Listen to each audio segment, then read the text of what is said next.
اللہ نے کمزور بنایا. جب اللہ نے کمزور بنایا تو تم نے اگر ظلم کیا تو اس کا جواب تمہیں ہمیں دینا پڑے گا. اب عورت کہہ سکتی ہے کہ میں کمزور کیوں بنائی گئی؟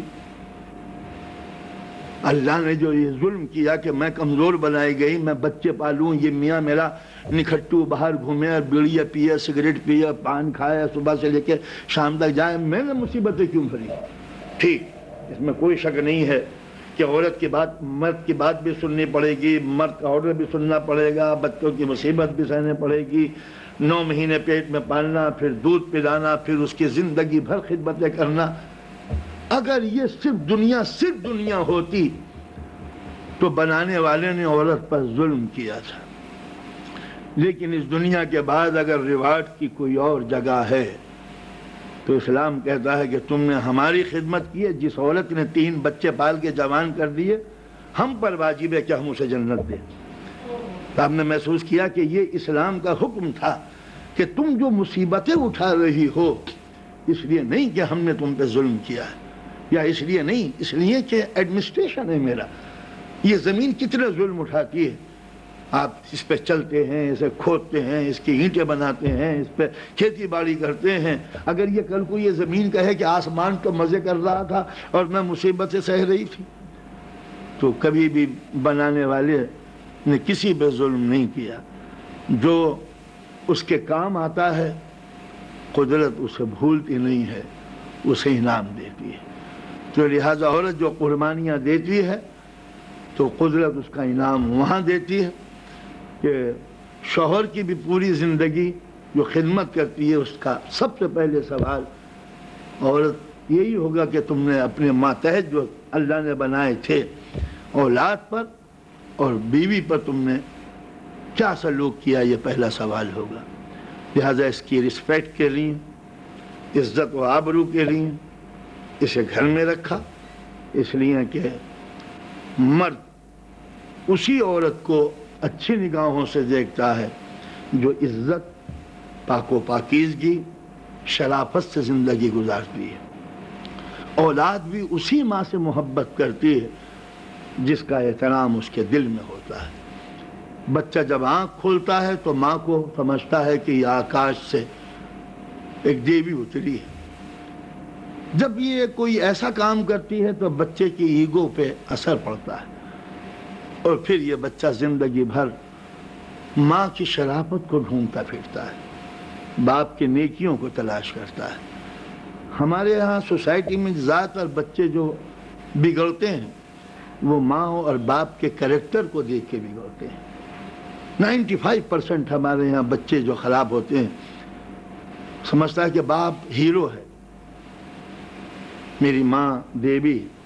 جب یہ گاڑیاں بھگتے ہیں، لڑتے ہیں، تو بچے کے اندر جو ایک ڈیولپمنٹ اور پروگریس کی جو کوالٹی ہوتی ہے وہ ڈیم ہونے لگتی ہے اور ذہن اس کا خراب ہو جاتا ہے. لہٰذا پھر اس کی لائن خراب ہوتی ہے، وہ غنڈے بدماش، لینا دینا، یہ سب کچھ. لہٰذا ہر بچہ یہ چاہتا ہے کہ اس کی ماں شرافت سے زندگی گزارے.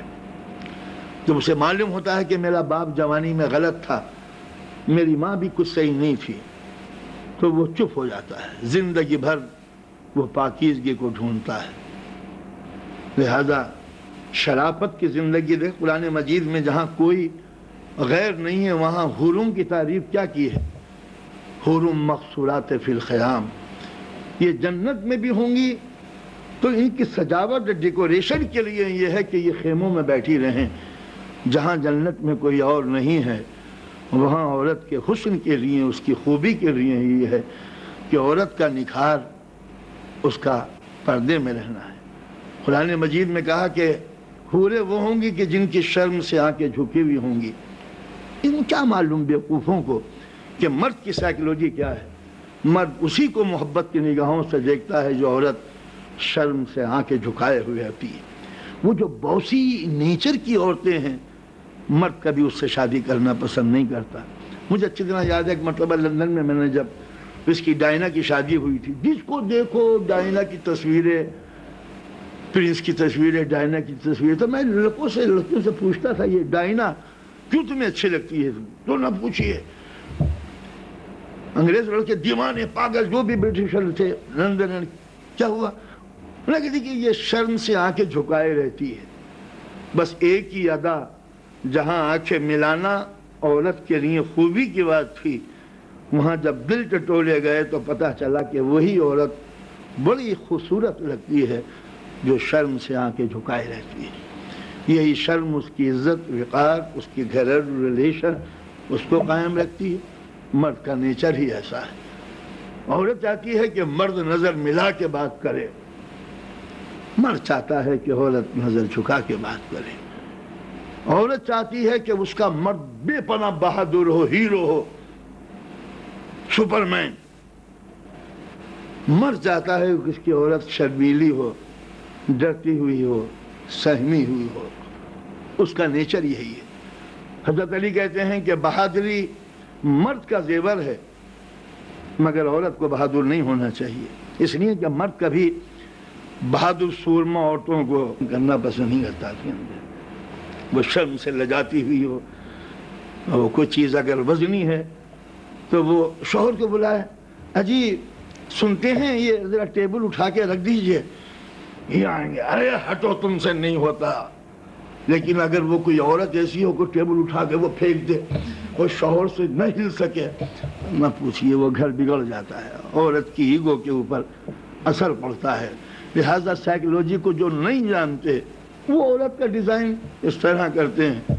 تو لہذا حضرت علی کہتے ہیں کہ بہترین مرد وہ ہے کہ جو بہادر ہو، بہترین عورت وہ ہے جو بزدل ہو، بہترین عورت وہ ہے جو شرم والی ہو، بدترین مرد وہ ہے جو شرم والا ہو۔ سوسائٹی میں بیٹھے ہوئے مسکرا رہے ہیں، انگلی پہ لگے ہیں، بولو شرما رہے ہیں۔ تو اگر کوئی ایسا لڑکا ہو جو شرمائے، اسے کوئی لڑکی شادی نہیں کرے گی، اور کوئی ایسی لڑکی ہو جو نہ شرمائے۔ ہم یورپ میں کہتے ہیں کہ میاں تمہاری شادی مستقل ہوئے کہ نہیں مولانا، ان میں شرم و حیا نہیں ہوتی، ہم تو وہیں انڈیا سے لے کے آئیں گے، پاکستان سے لے کے آئیں گے، وہاں سے لے کے آئیں گے۔ ان دونوں کی سائیکلوجی پہ نظر ڈالیے۔ حضرت علی کہتے ہیں کہ سخی مرد اچھا، کنجوس عورت اچھی۔ اگر خدا نخواستہ عورت بھی سخی ہو جائے تو معلوم ہوا کہ اس مہینے کی سیلری تو گئی۔ تو لہذا گھر کو بیلنس کرنے کے لیے دونوں کی سائیکلوجی الگ الگ تھی، اور یہ پلس مائنس قدرت نے بنائے تھے، اس میں کوئی شرمانے کی بات نہیں ہے۔ ایٹم کیسے بنتا ہے؟ اس کا ایک نیوکلیس ہوتا ہے، پلس اور مائنس دونوں انرجی مل کے اس کے یونیفیکیشن اور یونٹی اس کو نیوکلیس بناتی ہے۔ اس سینٹر کے چاروں طرف الیکٹرون، پروٹون، نیوٹرون، جتنا مضبوط نیوکلیس ہوگا اتنا ہی الیکٹرون، پروٹون مضبوط ہوں گے، جتنا ایٹم مضبوط ہوگا اتنا ہی مولیکولز مضبوط ہوگا، جتنا مولیکولز مضبوط ہوگا اتنا ہی ایلیمنٹ میٹر مضبوط ہوتا ہے۔ بس قدرت نے ایٹم کو انلارج کر کے فیملی لائف بنا دیا، نگیٹو و پوزیٹیو پاوروں کو ایک جگہ جمع کر کے سینٹر بنا دیا۔ جتنا یہ مضبوط سینٹر بنے گا اتنا ہی گھر مضبوط ہوگا، جتنا گھر مضبوط ہوگا اتنے گھرانے مضبوط ہوں گے، جتنے گھرانے مضبوط ہوں گے اتنی ہی سوسائٹی مضبوط ہوگی، جتنی سوسائٹی مضبوط ہوگی اتنی ہی قوم مضبوط ہوگی۔ تو لہذا فیملی لائف کو مضبوط بنانے کے لیے قرآن نے کہا کہ ہم نے ان میں جعلنا بینکم مودۃ و رحمت، ہم نے ان دونوں میں الگ الگ محبت اور رحمت بنائی ہے۔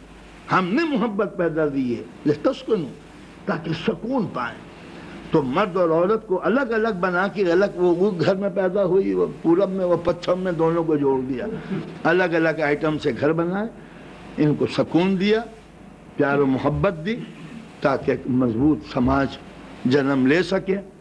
ابھی یورپ اور امریکہ، یہ یورپین کلچر بیچارہ یہ کو نہیں معلوم کہ عورت کس کو کہتے ہیں، مرد کس کو کہتے ہیں۔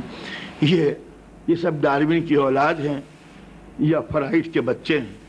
تو انہوں نے یا تو ڈارون کو پڑھا ہے کہ آدمی جہاں ایک جانور تھا، یا فرائڈ کو پڑھا ہے کہ اگر ماں بیٹے سے محبت بھی کرتی ہے تو اس میں بھی سیکس ہوتا ہے۔